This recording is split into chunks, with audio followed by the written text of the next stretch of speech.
ప్రవక్త సల్లల్లాహు అలైహిస్సల్లం గారు తన అనుచర సమాజానికి ఎన్నో హితబోధలు చేస్తూ ఉండేవారు. అందులో భాగంగా ప్రవక్త వారు చెబుతున్నారు, సంపద కూడబెట్టకండి, దానివల్ల మీలో ఇహలోక జీవితం పట్ల ఆసక్తి పెరిగిపోయే అవకాశం ఉంది అని.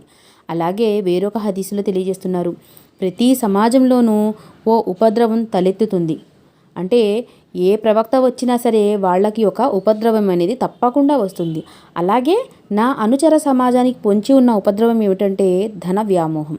ఎప్పుడైతే మనిషి ధన వ్యామోహంలో పడిపోతాడో అది అతనికి ఒక ఉపద్రవంగా మారి తన నాశనానికి కారణమవుతుంది అని ప్రవక్త వారు ఈ హదీసు ద్వారా మనకి తెలియజేస్తున్నారు.